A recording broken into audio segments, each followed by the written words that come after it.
You mentioned your metabolism slowing down, so let's stick on that a little bit longer and Yeah. let's um let's figure out what that means. So you mentioned the thermic effect of food. So you take in food, it takes a certain amount of energy for your body to assimilate, break down that food, and I guess turn it into energy, right? Yeah.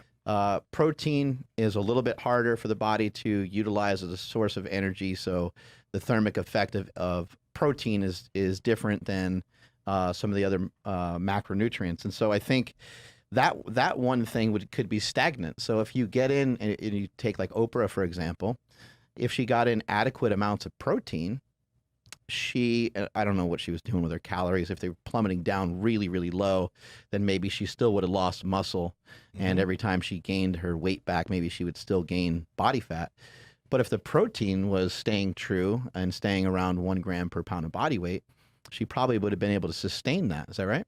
Probably. And that's the thing with a lot of people, especially with celebrities. A lot of celebrities get on fad diets. So you got to imagine the type of dieting that like she was promoting at the time sometimes was like no carb dieting, very low protein type dieting. A lot of at the time it was low fat too in that generation. And they were demonizing fats and they weren't eating a lot of protein. So you got to imagine those were probably the types of diets that she was trying to do. I Kind didn't of a hear. fat-free-ish diet. Yeah, a Yes, real because low fat fat. was demonized Mm. hardcore back in the day. So you got to imagine probably wasn't doing a crazy amount of resistance training. And again, a lot of those people, it's lose weight fast, especially within that type of culture, celebrity culture. How can we lose as most weight as possible as fast as possible? And when you try to lose as most weight as you can fast, well, you end up doing very intense restrictions that you can't sustain. The rough thing about that is like you notice this in a lot of people who do shows. So people that do bodybuilding shows or bikini shows, they'll do some caloric restriction and maybe they'll diet for 16 weeks or whatever. And then after they get off, right, you're supposed to gain body fat back.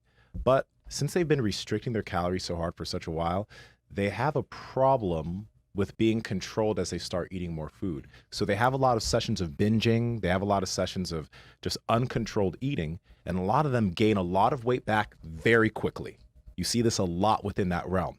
But the other problem is that these athletes, they like to do shows all the time. Mm. So they'll gain a lot of body fat back, they'll gain a lot of weight back, but then they'll try to diet again really quickly.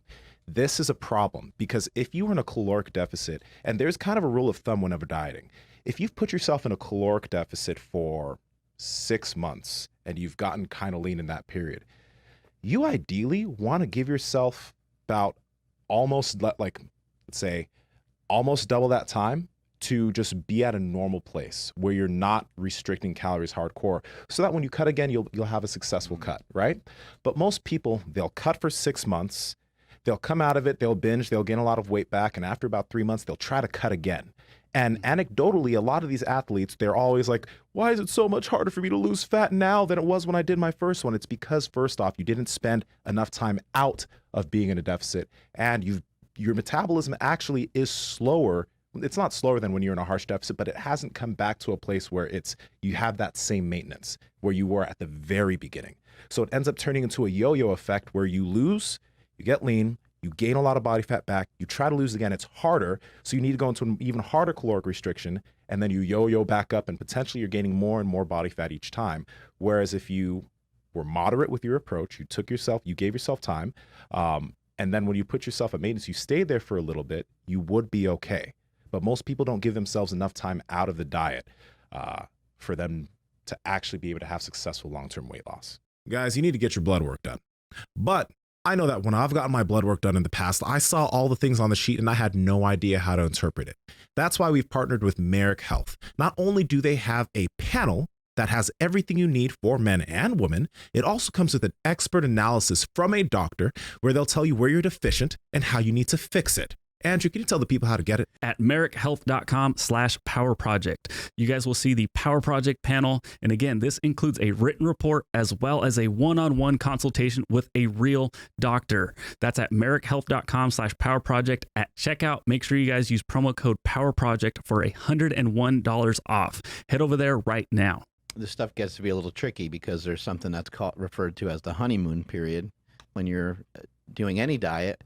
a lot of times the diet, as long as it's followed, will work pretty well in the beginning. It will work for a couple of weeks at a time. So this is the reason why you might want to try to switch things up a bit. There's some evidence and there's some proof that carbohydrates are a little bit more effective when used sparingly. But when you don't use them at all and you get into like a keto realm, then you need to kind of take your time to allow those carbohydrates to be effective again once you start consuming them, because your body's just not used to them at that point. And there's still a lot more research that needs to go on to have a better understanding of that. But basically, it's kind of a use it or lose it type of deal. And for myself personally, I've just learned that I don't need that much carbohydrates for me to, operate well, for me to lift heavily and things like that. And I think one thing I hear happening often is people will use the word need. They'll say, I have to have this before I train because, I need that supply of energy. And what we learned through fasting, and sometimes fasting is not always the right move, but what we learned through intermittent fasting and through people doing some extended fasting is it doesn't appear that you need to have food necessarily right before you work out.